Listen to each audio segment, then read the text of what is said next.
During the COVID-19 pandemic, we ensured that no one goes to bed hungry with a scheme to supply free food grains to over 80 crore persons for 28 months. Continuing our commitment to ensure food and nutritional security, we are implementing from 1st January 2023 a scheme to supply free food grain to all Antyodaya and priority households for the next 1 year. Under PM Garib Kalyan Anna Yojana, the entire expenditure of about 2 lakh crore will be borne by the central government. In these times of global challenges, the G20 presidency gives us a unique opportunity to strengthen India's role in the world economic order. With the theme of Vasudhaiva Kutumbakam, we are steering an ambitious, people-centric agenda to address global challenges and to facilitate sustainable economic development. The government's efforts since 2014 have ensured for all citizens a better quality of life and life of dignity. The per capita income has more than doubled to 1.97 lakh rupees. In these 9 years, the Indian economy has increased in size from being 10th to 5th largest in the world. We have significantly improved our position as well as a well-governed and innovative country with a conducive environment for business as reflected in several global indices. We have made a significant progress in many sustainable development goals. The economy has become a lot more formalized as reflected in the EPFO membership, more than doubling to 27 crore and rupees 7,400 crore digital payments of 126 lakh crore rupees through UPI in 2022. The efficient implementation of many schemes with universalization of targeted benefits has resulted in inclusive development. Some of the schemes are 11.7 crore household toilets under Swachh Bharat mission, which is achieved, 9.6 crore LPG connections under Ujjwala,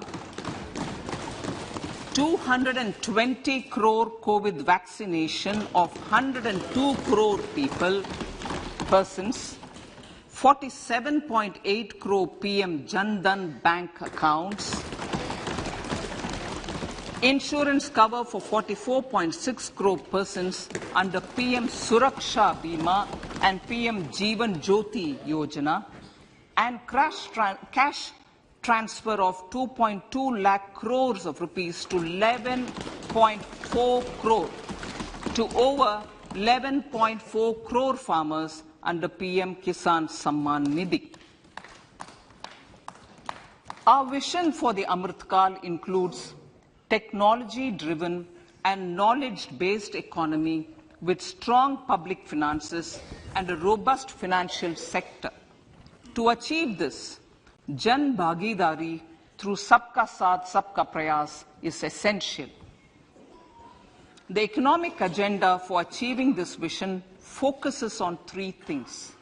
First, facilitating ample opportunities for citizens, especially the youth, to fulfill their aspirations. Second, providing strong impetus to growth and job creation. And third, strengthening macroeconomic stability. To service these focus areas in our journey to India at 100, we believe that the following 4 opportunities can be transformative during Amrit Kal. Economic empowerment of women. Deen Dayal Antyodaya Yojana National Rural Livelihood Mission has achieved remarkable success by mobilizing rural women into 81 lakh self-help groups. We will enable these groups to reach the next stage of economic empowerment through formation of large producer enterprises or collectives, with each having several thousand members and managed professionally. They will be helped with raw materials supply and for better design, quality, branding and marketing of their products. Through supporting these policies, they will be enabled to scale up their operations to serve the large consumer markets, as has been the case with the several startups growing into unicorns. PM Vishwakarma Kaushal Samman, PM Vikas. For centuries, traditional artisans and craftspeople who work with their hands using tools have brought renown for India. They are generally referred to as Vishwakarma. The art and the handicraft created by them represents the true spirit of Atmanirbhar Bharat. For the first time, a package of assistance for them has been conceptualized. The new scheme will enable them to improve the quality, scale, and reach of their products, integrating them with the MSME value chain. The components of the scheme will include not only financial support, but also access to advanced skill training, knowledge of modern digital techniques, and efficient green technologies, brand promotion, linkage with local and global markets, digital payments, and social security. This will greatly benefit the scheduled castes, scheduled tribes, OBCs, women, and people belonging to the weaker sections. Tourism. The country offers immense attraction for domestic as well as foreign tourists. There is a large potential to be tapped in tourism. The sector holds huge opportunities for jobs and entrepreneurship for youth in particular. Promotion of tourism will be taken up on mission mode with active participation of states, convergence of government programs, and public-private partnerships. Green growth. We are implementing many programs for green fuel, green energy, green farming, green mobility, green buildings, and green equipment, and policies for efficient use of energy across various economic sectors. These green growth efforts help in reducing carbon intensity of the economy and provides for large-scale green job opportunities.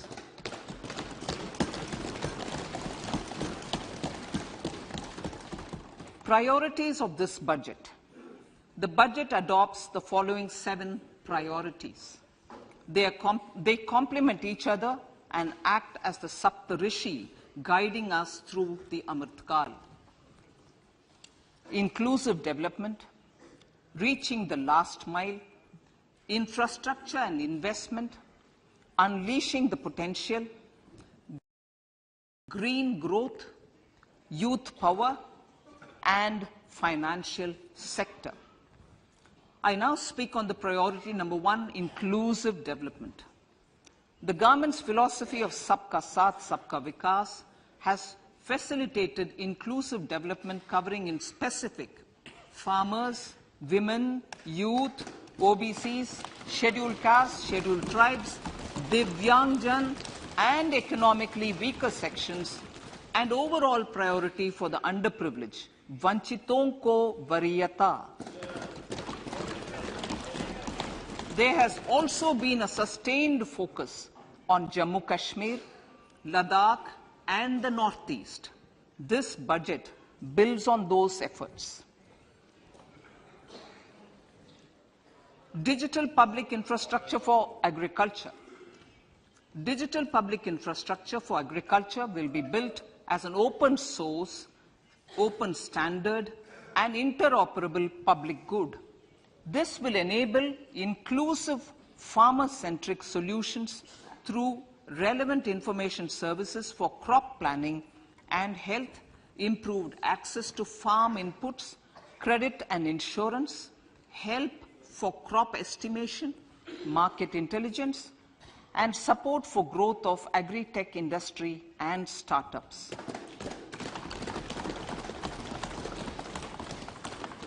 An agriculture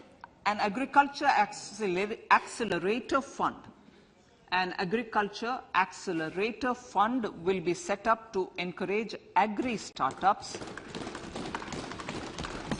by young entrepreneurs in rural areas. The fund will aim at bringing innovative and affordable solutions for challenges faced by farmers. It will also bring in modern technologies to transform agricultural practices, increase productivity and profitability. To enhance the productivity of extra long staple cotton, we will adopt a cluster-based and value chain approach through public-private partnerships. This will mean collaboration between farmers, state and industry for input supplies, extension services and market linkages. We will launch an Atmanirbhar Clean Plant program to boost availability of disease-free, quality planting material for high-value horticultural crops at an outlay of 2,200 crores. Global hub for millets, which are Sri Anna. India is the forefront. India is at the forefront of popularizing millets, whose consumption furthers nutrition, food security, and welfare of farmers, said the Honorable Prime Minister.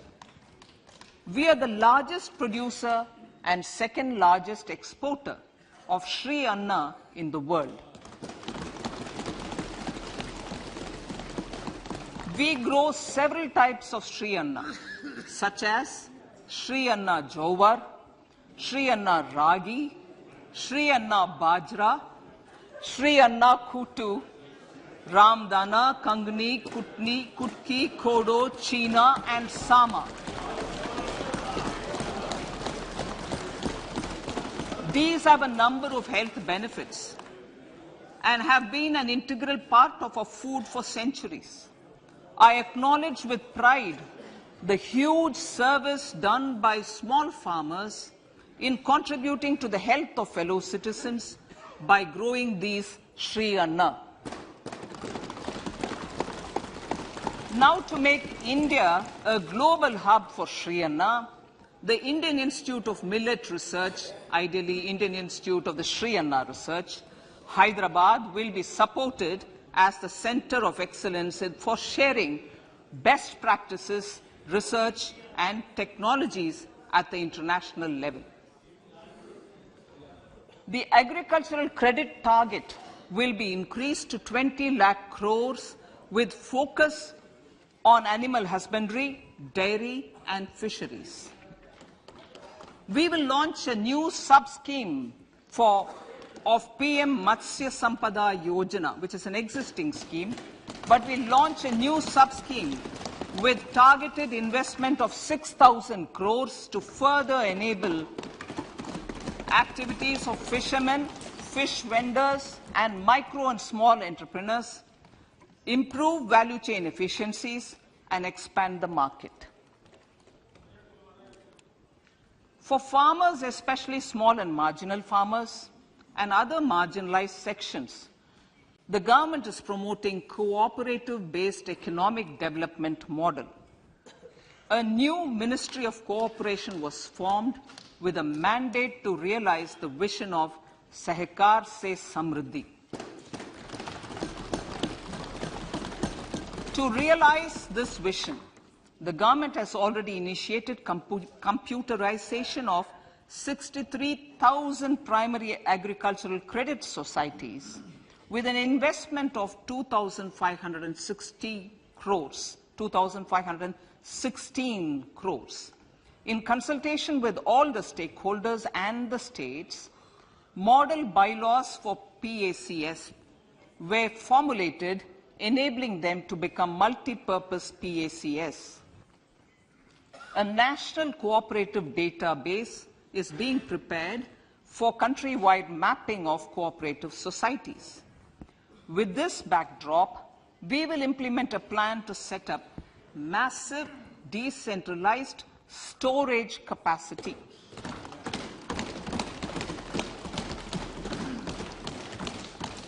This will help farmers store their produce and realize remunerative prices through sale at appropriate times.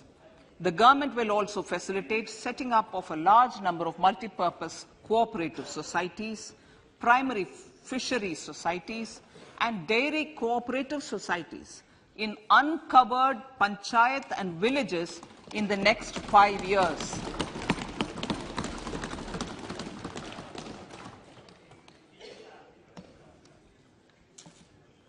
Health, education, and skilling. 157 new nursing colleges will be established in co-location with the existing 157 medical colleges established since 2014. A mission to eliminate sickle cell anemia by 2047 will be launched. It will entail awareness creation, universal screening of 7 crore people in the age group of 0 to 40 years in affected tribal areas, and counseling through collaborative efforts of central ministries and state governments. Facilities in select ICMR labs, Indian Council for Medical Research labs, will be made available for research by public and private medical college faculty and private sector R&D teams for encouraging collaborative research and innovation. A new program to promote research and innovation in pharmaceuticals will be taken up through centers of excellence. We shall also encourage industry to invest in research and development in specific priority areas. Dedicated multidisciplinary courses for medical devices will be supported in existing institutions to ensure availability of skilled manpower for futuristic medical technologies, high-end manufacturing, and research. Teachers' training. Teachers' training will be re-envisioned through innovative pedagogy, curriculum transaction, continuous professional development, dipstick surveys, and ICT implementation. The District Institute of Education and Training will be developed as vibrant institutes of excellence for this purpose.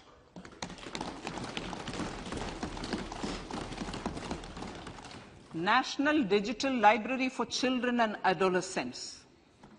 A National Digital Library for Children and Adolescents will be set up for facilitating availability of quality books across geographies, languages, genres, and levels, and device-agnostic accessibility. States will be encouraged to set up physical libraries for them at panchayat and ward levels and provide infrastructure for accessing the national digital library resources. Additionally, to build a culture of reading and to make up for pandemic time learning loss, the National Book Trust, the Children's Book Trust, and other sources will be encouraged to provide and replenish non-curricular titles in regional languages and in English to these physical libraries. Collaboration with NGOs that work in literacy will also be a part of this initiative to inculcate financial literacy. Financial sector regulators and organizations will be encouraged to provide age-appropriate reading material to these libraries. I move to priority 2, reaching the last mile. Prime Minister Vajpayee's government had formed the Ministry of Tribal Affairs and the Department of Development of Northeast Region to provide a sharper focus to the objective of reaching the last mile. Our government has formed the Ministries of Ayush, Fisheries, Animal Husbandry and Dairying, Skill Development, Jal Shakti and Cooperation. Building on the success of the Aspirational Districts program, the government has recently launched the Aspirational Blocks program, covering 500 blocks for saturation of essential government services across multiple domains such as health, nutrition, education, agriculture, water resources, financial inclusion, skill development, and basic infrastructure. Manya Speaker, Sir, Pradhan Mantri PVTG, which is Primitive Vulnerable Tribal Groups Development Mission, is being launched.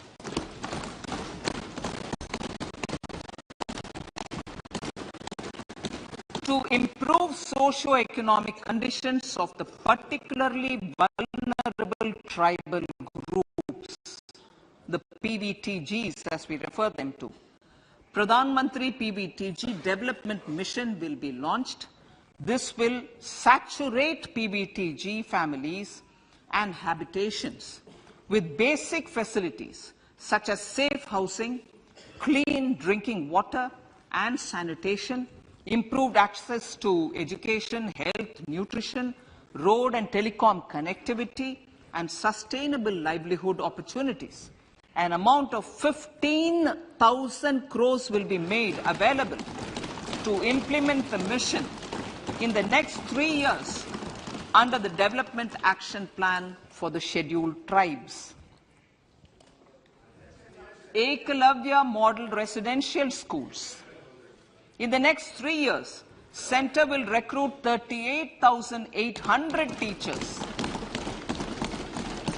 and support staff for the 740 Ekalavya Model Residential Schools, which is serving 3.5 lakh tribal students.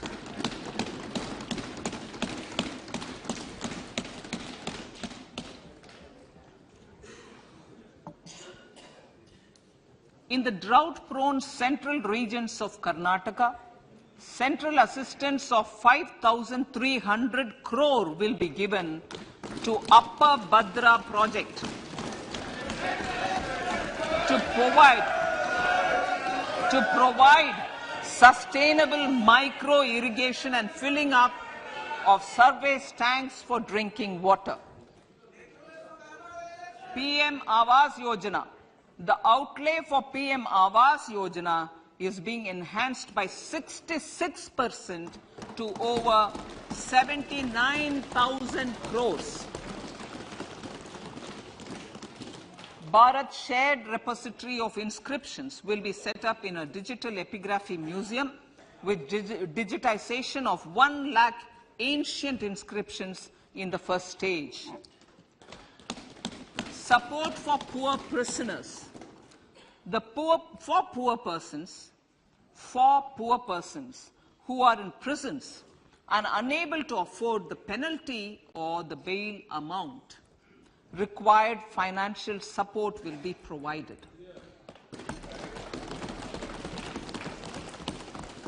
Priority number 3, infrastructure and investment.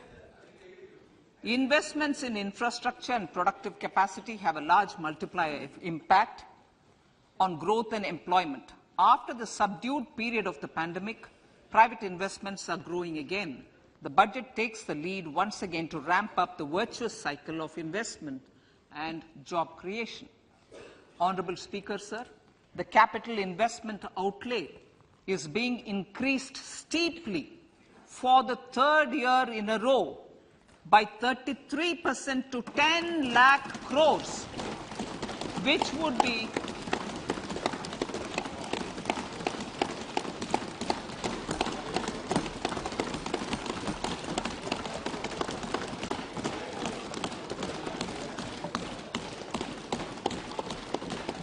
which would be 3.3% of GDP. This will almost be 3 times the outlay made in 2019-20.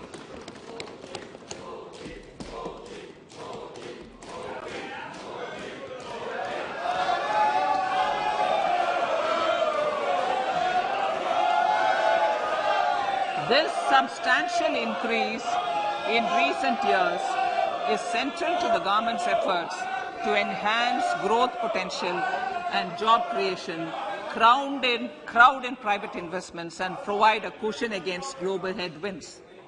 The direct capital investment by the centre is complemented by the provision made for creation of capital assets through grants and aids to state.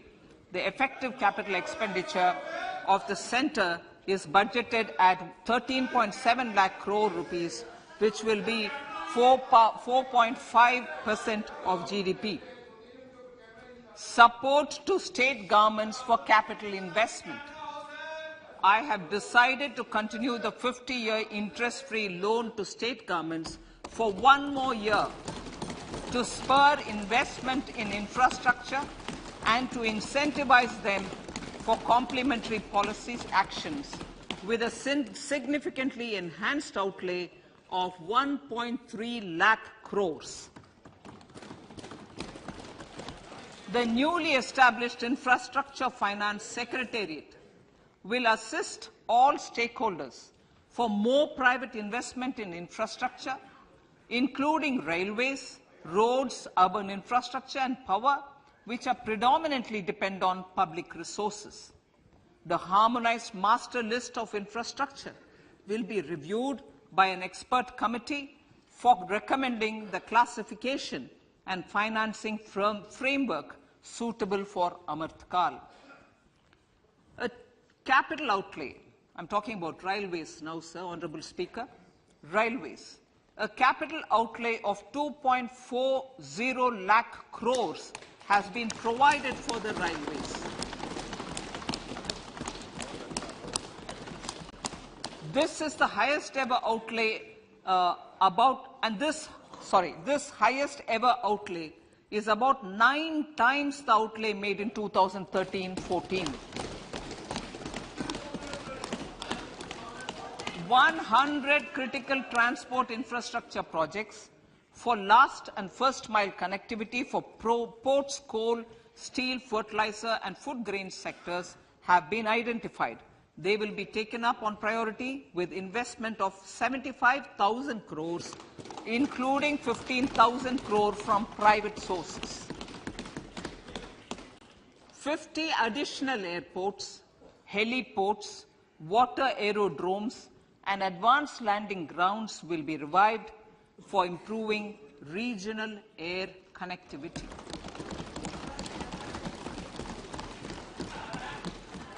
Sustainable cities for tomorrow.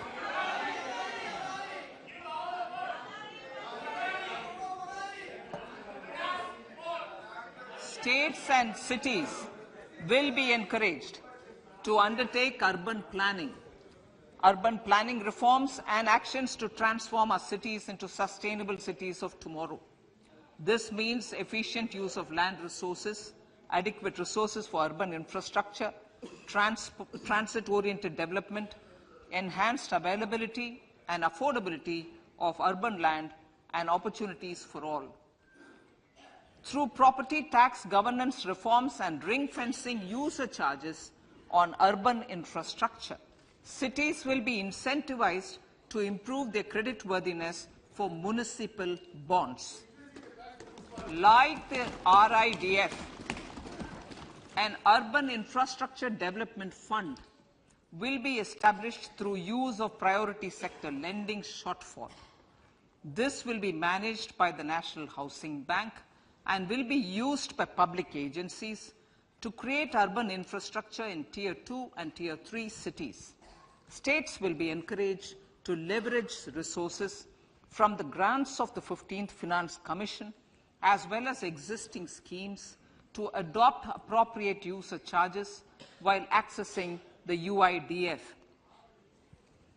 We expect to make available 10,000 crore rupees per annum for this purpose. All cities and towns will be enabled for 100% mechanical desludging of septic tanks and sewers to transition from manhole to machine hole mode.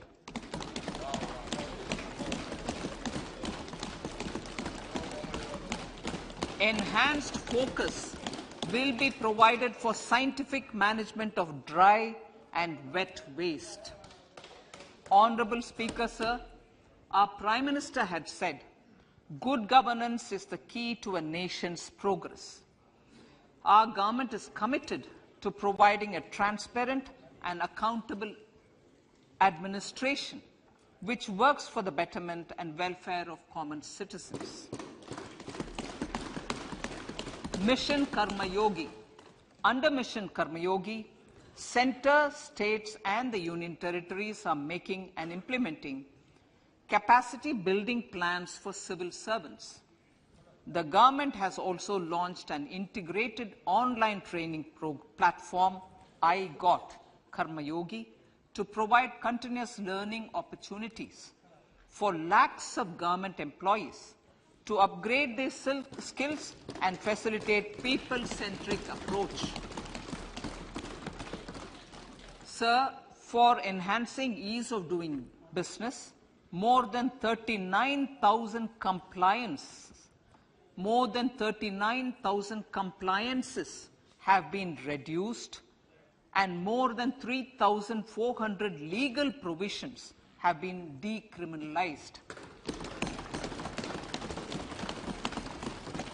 For furthering the trust-based governance, we have introduced the Jan Vishwas Bill to amend 42 central acts. This budget proposes a series of measures to unleash the potential of our economy. Centers of Excellence for Artificial Intelligence. For realizing the vision of Make AI in India and Make AI Work for India, 3 Centers of Excellence for Artificial Intelligence will be set up in top educational institutions. Leading industry players will partner in conducting interdisciplinary research, develop cutting-edge applications, and scalable problem solutions in the areas of agriculture, health, and sustainable cities. This will galvanize an effective AI ecosystem and nurture quality human resources in the field. National Data Governance Policy. To unleash innovation and research by startups and academia, a national data governance policy will be brought out. This will enable access to anonymized data. The KYC process will be simplified, adopting a risk-based instead of one-size-fits-all approach. The financial sector regulators will also be encouraged to have a KYC system fully amenable to meet the needs of digital India. One-stop solution for identity and address updating. A one-stop solution for reconciliation and updating of identity and address of individuals maintained by various government agencies, regulators, and regulated entities will be established using DigiLocker service and Aadhaar as foundational identity. Speaker, sir, common business identifier for the business establishments required to have a permanent account number. The PAN will be used as the common identifier for all digital systems of specified government agencies. This will bring ease of doing business, and it will be facilitated through a legal mandate. For obviating the need for separate submission of same information to different government agencies, a system of unified filing process will be set up. Such filing of information or return in simplified forms on a common portal will be shared with other agencies as per the filer's choice. Vivad se Vishwas 1, relief for MSMEs. In cases of failure by MSMEs to execute contracts during the COVID period, 95% of the forfeited amount relating to the bid or performance security will be returned to them by government and government undertakings. This will provide relief to the MSMEs. Vivad se Vishwas 2, settling contractual disputes. To settle contractual disputes of government and government undertakings, wherein arbitral award is under challenge in a court, a voluntary settlement scheme with standardized terms will be introduced. This will be done by offering graded settlement terms depending on pendency level of the dispute. The state support mission of Niti Aayog will be continued for 3 years for our collective efforts towards national priorities. Result-based financing. To better allocate scarce resources for competing development needs, the financing of select schemes will be changed on a pilot basis from input-based to result-based. E-courts. For efficient administration of justice, Phase 3 of e-courts projects Phase 3 of the e-courts project will be launched with an outlay of 7,000 crores. Fintech services in India have been facilitated by our digital public infrastructure, including Aadhaar, PM Jan Dhan Yojana, Video, KYC, India Stack, and UPI. To enable more fintech innovative services, the scope of documents available in DigiLocker for individuals will be expanded. An entity DigiLocker will be set up for the use by MSMEs, large businesses, and also charitable trusts. This will be towards storing and sharing documents online securely whenever needed with various authorities, regulators, banks, and other business entities. 5G services. 100 labs for developing applications using 5G services will be set up in engineering institutions.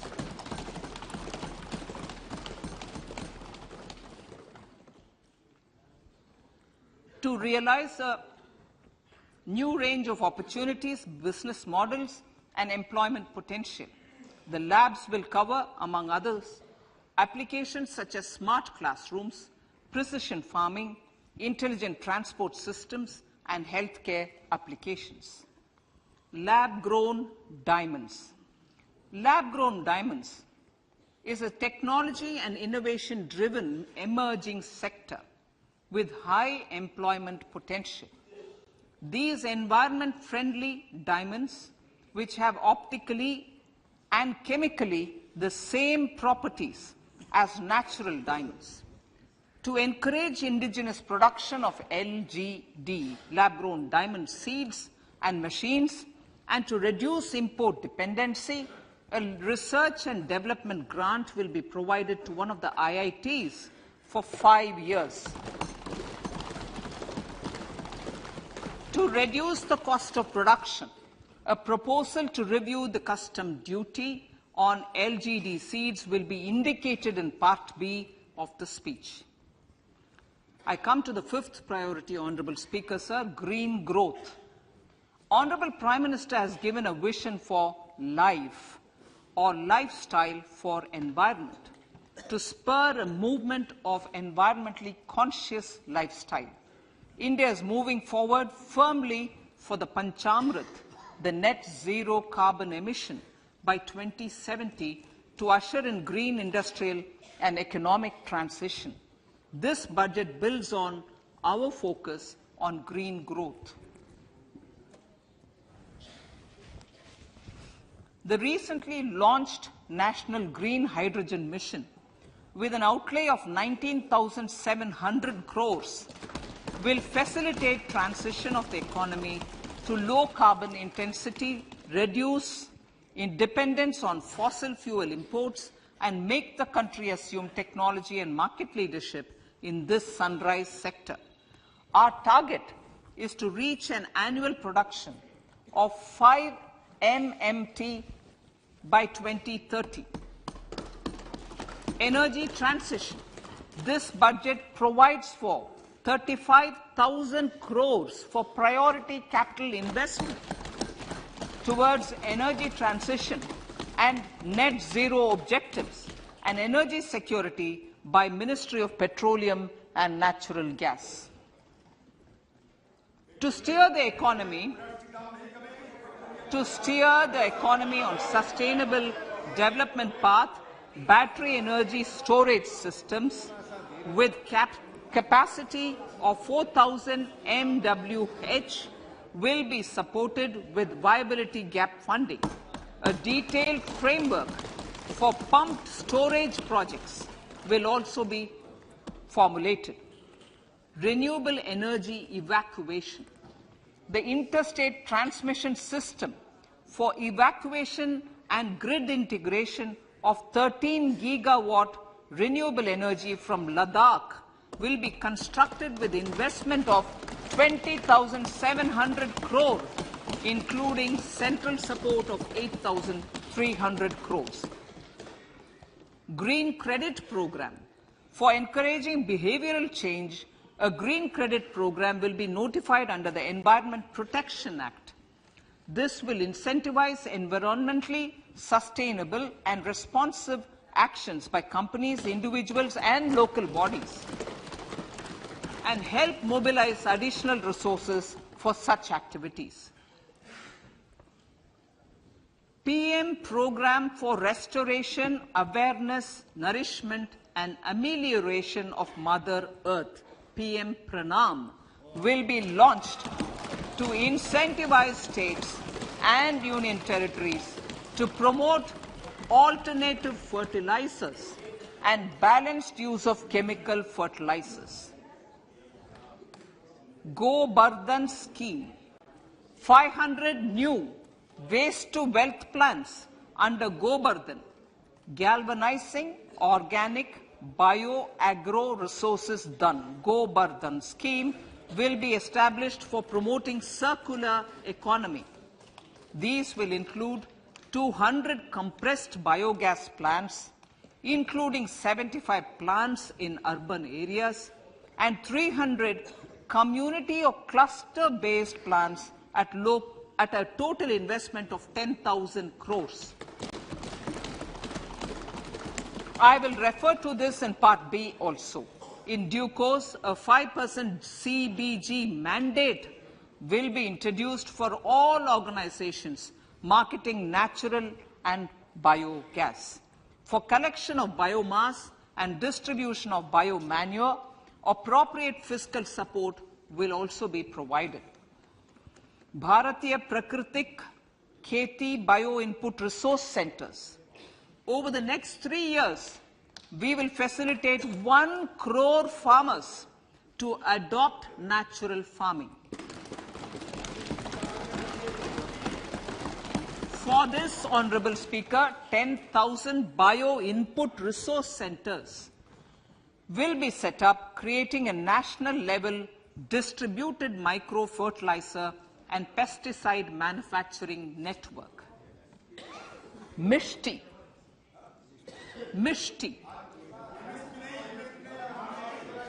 Building on India's success in afforestation, mangrove initiative for shoreline habitats and tangible incomes, Mishti, will be taken up for mangrove plantation along the coastline and on salt pan lands wherever feasible through convergence between Manrega, Campa, Fund and other sources. Amrit Dharohar. Wetlands are vital ecosystems which sustain biological diversity. In his latest Mann Ki Baat, the Prime Minister said, now, I quote, now the total number of Ramsar sites in our country has increased to 75, whereas before 2014, there were only 26, unquote. Local communities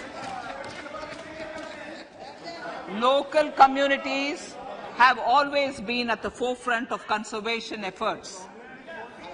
The government will promote their unique conservation values through Amrit Dharohar, a scheme that will be implemented over the next 3 years to encourage optimal use of wetlands and enhance biodiversity, carbon stock, ecotourism opportunities, and income generation for local communities. Coastal shipping. Coastal shipping will be promoted as the energy efficient and lower cost mode of transport, both for passengers and freight, through PPP mode with viability gap funding. Vehicle replacement. Vehicle replacement is an important continuing policy, replacing the old political,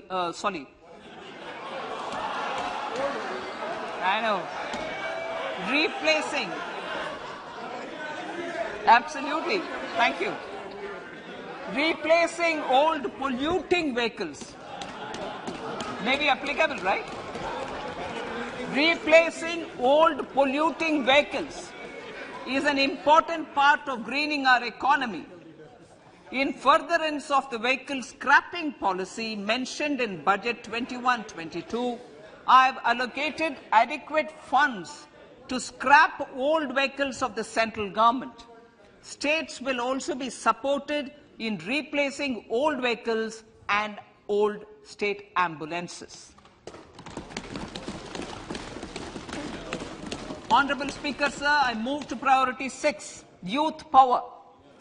To empower our youth and help the Amrit PD realize their dreams, we have formulated the National Education Policy, which is very wide in its scope, but one of the things is also to focus on skilling, adopted economic policies that facilitate job creation at scale and have supported business opportunities. Pradhan Mantri Kaushal Vikas Yojana. Pradhan Mantri Kaushal Vikas Yojana 4.0 will be launched to skill lakhs of youth within the next 3 years. On-job training, industry partnership, and alignment of courses with needs of industry will be emphasized. The scheme will also cover new age courses for Industry 4.0 like coding, AI, robotics, mechatronics, IoT, 3D printing, drones, and other soft skills. To skill youth for international opportunities, 30 Skill India International Centres will be set up across different states. The digital ecosystem for skilling will be further expanded with the launch of a unified Skill India digital platform for enabling demand-based formal skilling, linking with employers including MSMEs, and facilitating access to entrepreneurship schemes. To provide stipend support to 47 lakh youths in 3 years, direct benefit transfer under a pan-India national apprenticeship promotion scheme will be rolled out. Tourism. Honorable Speaker, sir, with an integrated and innovative approach, at least 50 destinations will be selected through challenge mode. In addition to aspects such as physical connectivity, virtual connectivity, tourist guides, high standards for food streets, and tourist security, all the relevant aspects would be made available on an app to enhance tourist experience. Every destination would be developed as a complete package. The focus of development of tourism would be on domestic as well as foreign tourists.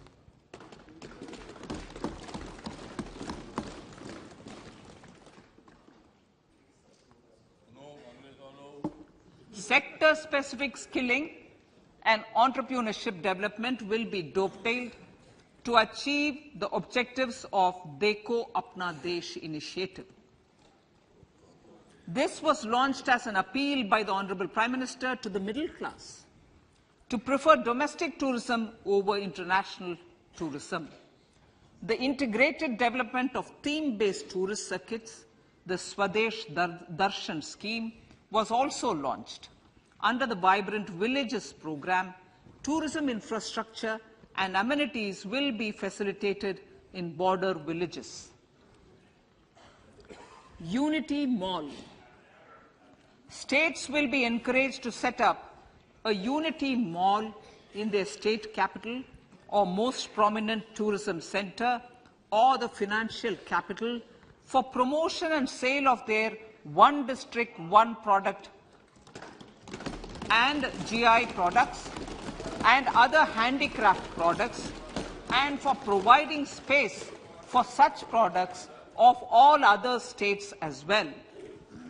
Sir, priority number 7, financial sector. Our reforms in the financial sector and innovative use of technology have led to financial inclusion at scale, better and faster service delivery, ease of access to credit, and participation in financial markets. This budget proposes to further these measures. Credit guarantee for MSMEs. Last year, I proposed revamping of the credit guarantee scheme for the MSMEs. I am happy to announce that the revamped scheme will take effect from 1st April 2023 through infusion of 9,000 crores in the corpus. This will enable additional collateral-free guaranteed credit of 2 lakh crores of rupees.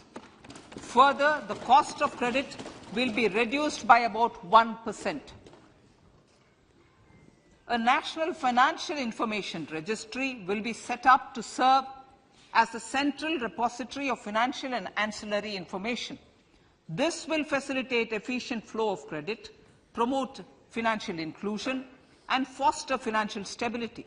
A new legislative framework will govern this credit public infrastructure and will be designed in consultation with the RBI. To meet the needs of Amritkal and to facilitate optimum regulation in the financial sector, public consultation, as necessary and feasible, will be brought to the process of regulation making and issuing subsidiary directions. To simplify, to ease, and to reduce cost of compliance, financial sector regulators will be requested to carry out a comprehensive review of existing regulations. For this, they will consider suggestions from public and regulated entities.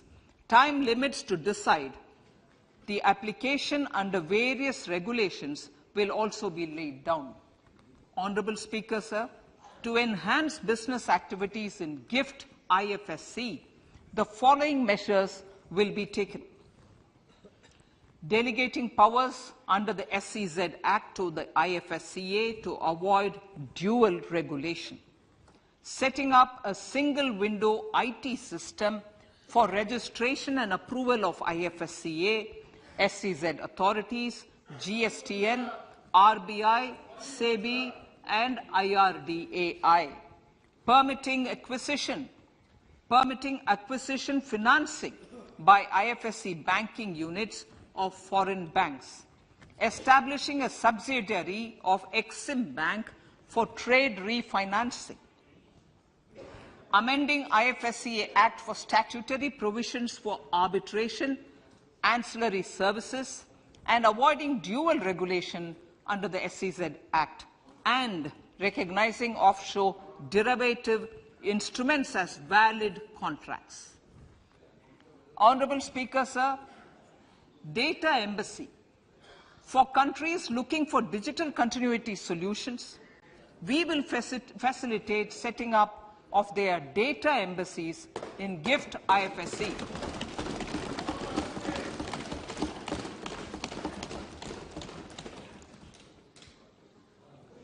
Improving governance and investor protection in banking sector. To improve bank governance and enhance investors' protection, certain amendments to the Banking Regulation Act, the Banking Companies Act, and the Reserve Bank of India Act are being proposed. Capacity building in securities market. Honorable Speaker, sir, to build capacity of functionaries and professionals in the securities market, SEBI will be empowered to develop, regulate, maintain, and enforce norms and standards for education in the National Institute of Securities Markets and to recognize award of degrees, diplomas, and certificates. A central processing center will be set up for faster response to companies through centralized handling of various forms filed with field officers under the Companies Act. Reclaiming of shares and dividends. For investors to reclaim unclaimed shares and unpaid dividends from the Investor Education and Protection Fund Authority with ease, from the Investor Education and Protection Fund Authority with ease, an integrated IT portal will be established. Digital payments continue to find wide acceptance. In 2022, they show an increase of 76% in transaction and 91% in value. Fiscal support for this digital public infrastructure will continue in 2023-2024. Azadi Ka Amrit Mahotsav, Mahila Samman Bachat Patra. For commemorating Azadi Ka Amrit Mahotsav, a one-time new small savings scheme, Mahila Samman Savings Patra or Savings Certificate, Mahila Samman Savings Certificate will be made available for a 2-year period up to March 2025. This will offer deposit facility up to 2 lakh in the name of a woman or girls for a tenure of 2 years at fixed interest rate of 7.5% with partial withdrawal option. Senior citizens. The maximum deposit limit for senior citizens savings scheme will be enhanced from 15 lakh to 30 lakhs of rupees. The maximum deposit limit for monthly income account scheme will be enhanced from 4.5 lakh to 9 lakh for single account and from 9 lakh to 15 lakh for joint account. Honorable Speaker, sir, fiscal management. 50 years interest-free loan to states. The entire 50-year loan to states has to be spent on capital expenditure within 2023-24. Most of this will be at the discretion of the states, but a part will be conditional on states increasing their actual capital expenditure. Parts of the outlay will also be linked to or allocated for the following purposes: scrapping old government vehicles, urban planning reforms and actions, financing reforms in urban local bodies to make them credit-worthy for municipal bonds, housing for police personnel above or as part of the police station, constructing unity malls, children and adolescent libraries and digital infrastructure, and state share of capital expenditure of central schemes. Honourable Speaker, sir, fiscal deficit of states. States will be allowed a fiscal deficit of 3.5% of GSDP, of which 0.5% will be tied to power sector reforms. Revised estimates 2022 to 2023. The revised estimate, Honourable Speaker, sir, of the total receipts other than borrowing is 24.3 lakh crores, of which the net tax receipts are 20.9 lakh crores. The revised estimate of the total expenditure is 41.9 lakh crores of rupees, of which the capital expenditure is about 7.3 lakh crores. The revised estimate of the fiscal deficit is 6.4% of GDP, adhering to the budget estimate. So, budget estimates of 2023-24. Coming to 2023-24, the total receipts other than borrowings and the total expenditure are estimated at 27.2 lakh crores and 45 lakh crores respectively. The net tax receipts are estimated at 23.3 lakh crores. The fiscal deficit is estimated to be 5.9% of the GDP. In my budget speech for 21-22, I had announced that we plan to continue the path of fiscal consolidation, reaching a fiscal deficit of below 4.5% by 2025-26, with a fairly steady decline over the period.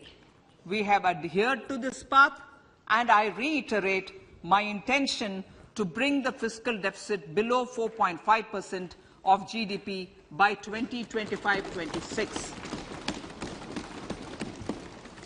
To finance the fiscal deficit in 2023-24, the net market borrowings from dated securities are estimated at 11.8 lakh crores. The balance financing is expected to come from small savings and other sources. The gross market borrowings are estimated at 15.43 lakh crores of rupees. Honourable Speaker, sir, I now move to Part B.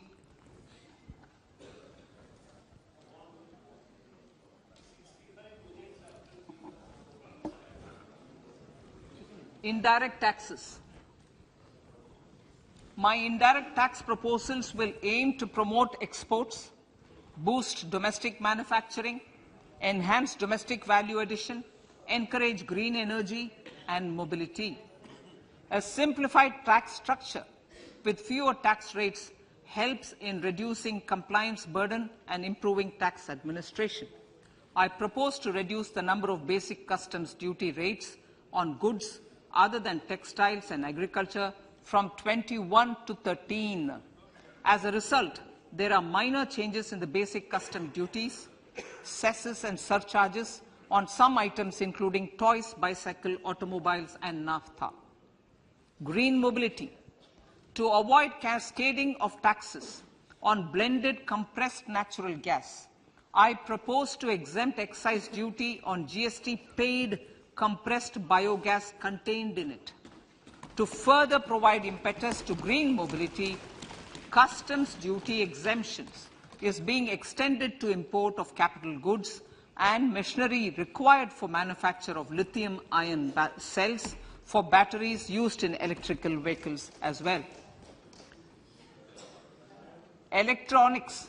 As a result of various initiatives of the government, including phased manufacturing program, mobile phone production in India has increased from 5.8 crore units valued at about 18,900 crore in 2014-15 to 31 crore units valued at 2,75,000 crore in the last financial year.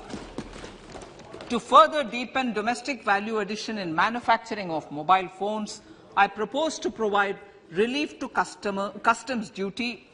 I propose to provide relief in customs duty on import of certain parts and inputs like camera lens and continue the concessional duty on lithium-ion cells for batteries for another year.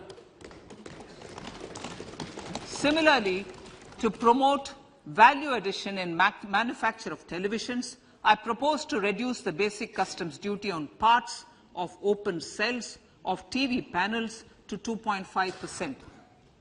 Electrical. To rectify inversion of duty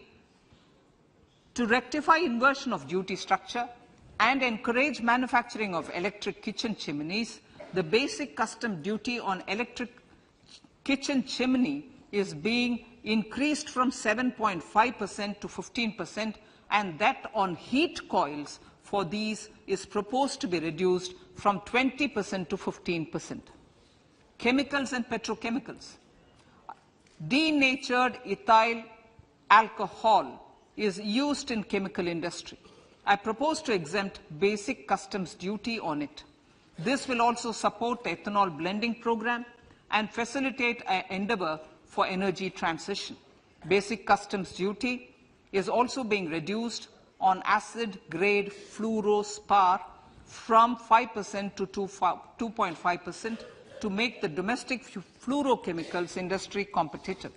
Further, the basic customs duty on crude glycerin for use in manufacture of epichlorohydrin is proposed to be reduced from 7.5% to 2.5%.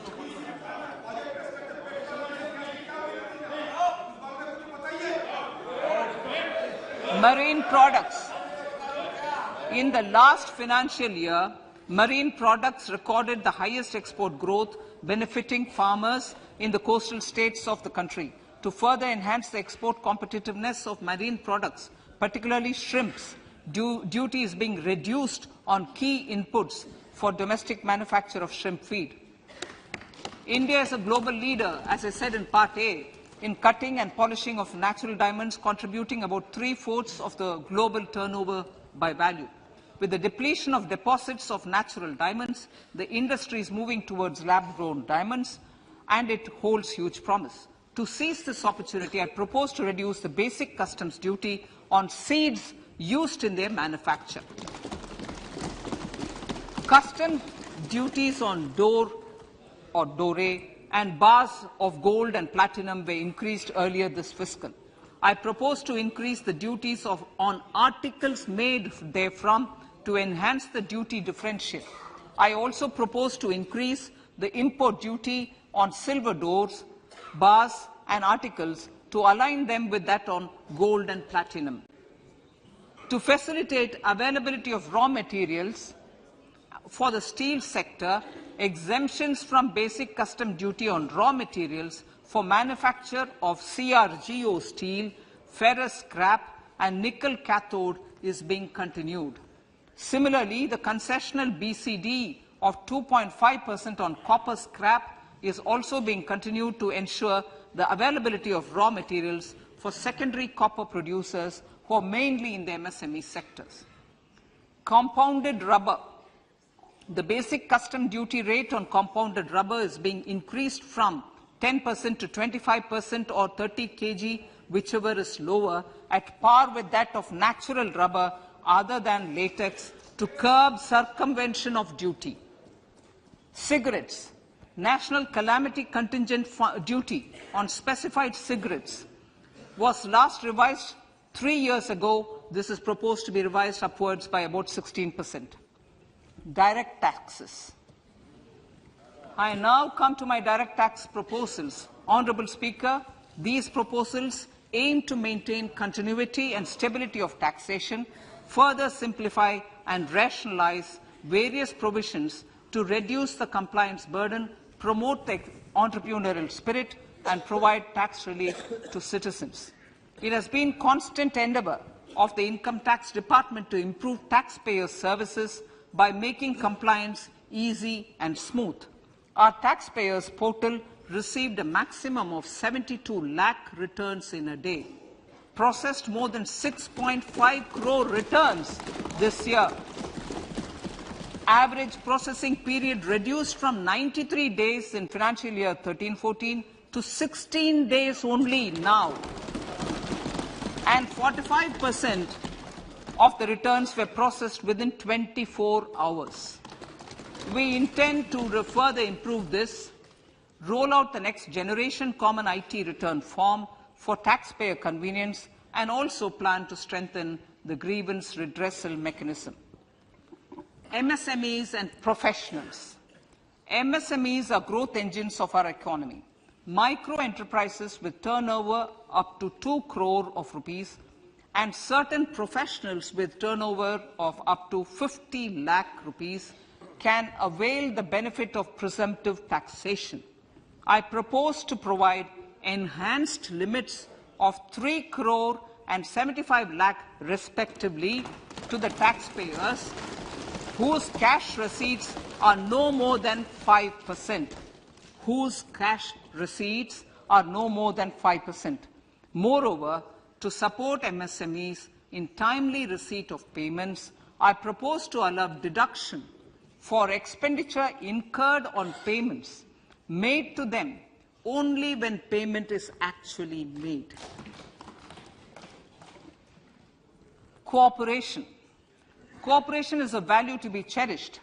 In realizing our Prime Minister's goal for Sehkar Se Samriddhi and his resolve to connect the spirit of cooperation with the spirit of Amrit Kal, in addition to the measures proposed in Part A, I have a slew of proposals for the cooperation sector.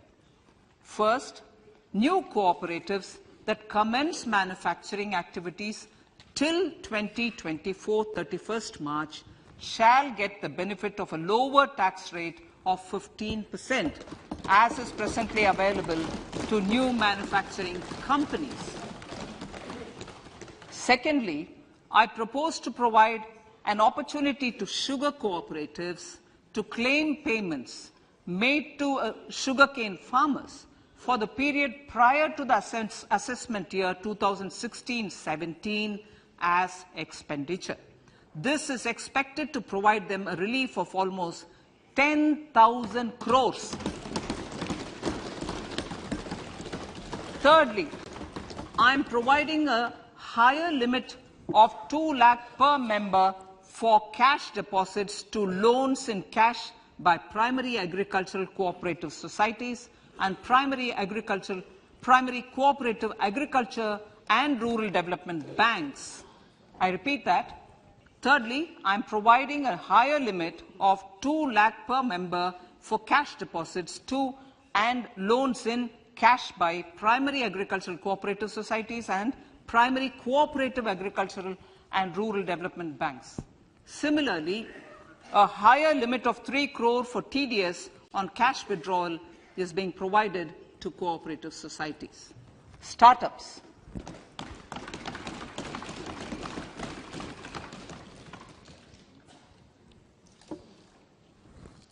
Entrepreneurship is vital for a country's economic development. We have taken a number of measures for startups and they have borne results. India is now the third largest ecosystem for startups globally and ranks second in innovation quality among middle-income countries. I propose to extend the date of incorporation for income tax benefits to startups from 31/3/2023 to 31/3/2024. I further propose to provide the benefit of carry forward of losses on change of shareholding of startups from 7 years of incorporation to 10 years.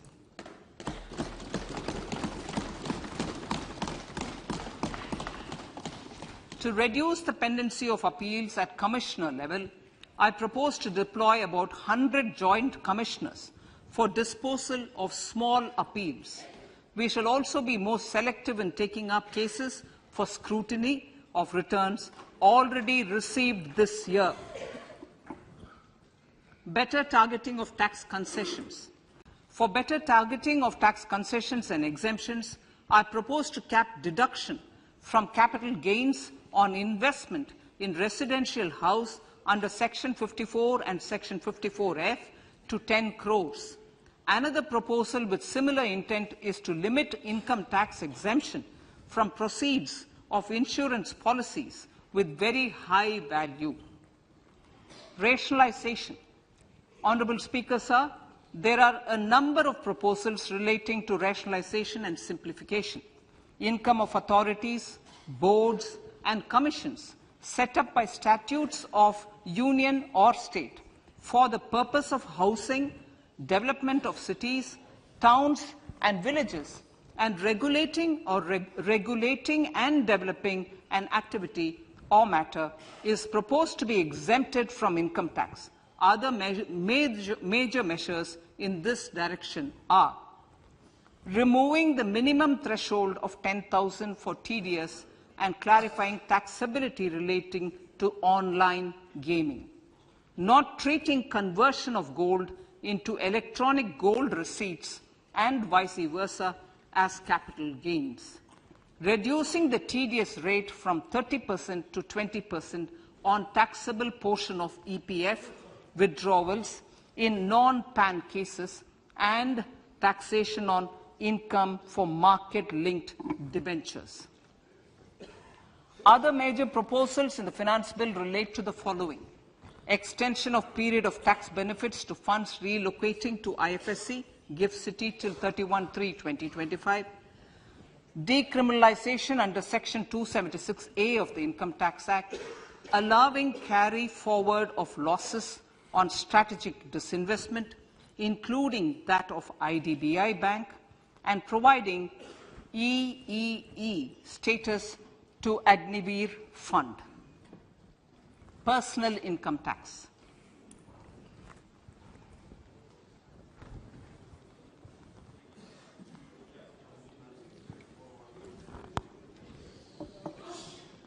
Now I come to what everyone is waiting for.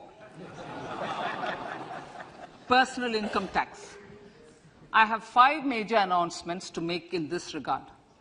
These primarily benefit our hard-working middle class. The first one concerns rebate.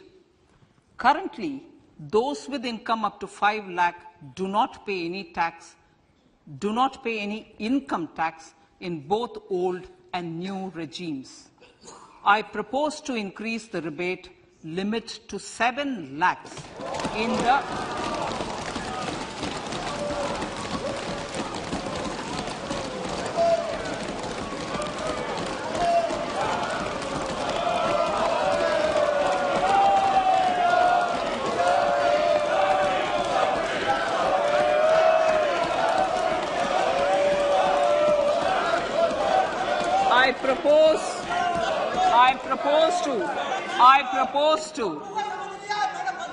I propose to increase the rebate limit to 7 lakh in the new tax regime. Thus, persons in the new tax regime with income up to 7 lakhs will not have to pay any tax at all. The second proposal relates to middle-class individuals. I had introduced in the year 2020 the new personal income tax regime with 6 income slabs starting from 2.5 lakh. I propose to change the tax structure in this regime by reducing the number of slabs to 5 and increasing the tax exemption limit to 3 lakhs. The new tax rates are 0 to 3 lakh, nil. 3 to 6 lakhs, 5%. 6 to 9 lakhs, 10%, 9 to 12 lakh, 15%, 12 to 15 lakhs, 20%, and above 15 lakhs, 30%. This will provide major relief to all taxpayers in the new regime. An individual with an annual income of 9 lakhs will be required to pay only 45,000 rupees. This is only 5% of his or her income. It is a reduction of 25% on what he or she is required to pay now. That is 60,000. So in the place of 60,000, it is now only 45,000. Similarly, an individual with an income of 15 lakh rupees would be required to pay only 1.5 lakh or 10% of his income or her income, a reduction of 20% from the existing liability of 1,87,500 rupees. My third proposal is for the salaried class and the pensioners, including family pensioners, for whom I propose to extend the benefit of standard deduction to the new tax regime. Each salaried person with an income of 15.5 lakh rupees or more will thus stand to benefit by 52,500 rupees. My fourth announcement in personal income tax is regarding the highest tax rate, which in our country is 42.74%. This is among the highest in the world. I propose to reduce the highest surcharge. Rate from 37% to 25% in the new tax regime.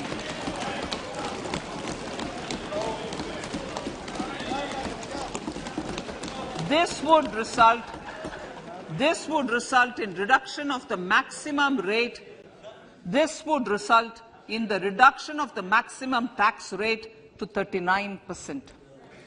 Lastly, the limit of 3 lakh rupees for tax exemption on leave encashment on retirement of non-government salaried employees was last fixed in the year 2002, when the highest basic pay in the government was only 30,000 rupees per month. In line with the increase in the government salaries, I am proposing to increase this limit to 25 lakh rupees.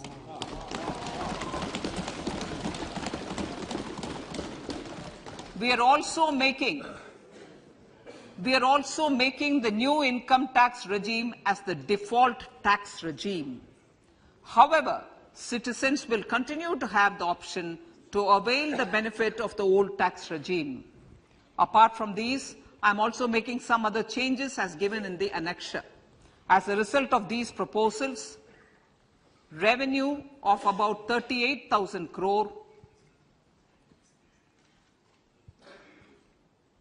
to 37,000 crore in direct taxes and rupees 1,000 crore in indirect taxes will be foregone, while revenue of about 3,000 crore will be additionally mobilized. Thus, the total revenue foregone is about 35,000 crores annually. Honorable Speaker, sir, with these words, I commend the budget to this august House.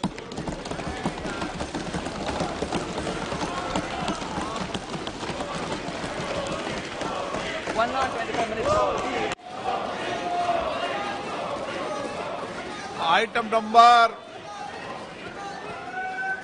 1, माननीय item number 2, Srimati Nirmala Sitharaman ji. Sir, with your permission, I lay on the table of the following statements under Section 3(1) of the Fiscal Responsibility Budget Management Act 2003, 1 medium-term fiscal policy cum fiscal policy strategy statement and macroeconomic framework statement. माननीय सदस्यगण, जैसा कि आपको समाचार भाग 2 के माध्यम से पहले ही सूचित किया जा चुका है कि माननीय वित्त मंत्री जी के बजट भाषण की प्रतियां हार्ड कॉपी के रूप में उपलब्ध कराई गई है। आप बजट भाषण की अपनी अपनी प्रति प्रकाशन पलक से ले लें। आपको ये भी सूचित किया जाता है कि माननीय मंत्री द्वारा बजट प्रस्तुत किए जाने के पश्चात उसकी प्रतियां आपको मेंबर्स पोर्टल के माध्यम से उपलब्ध करा दी जाएगी। आइटम नंबर 3, माननीय मंत्री जी, वित्त मंत्री जी।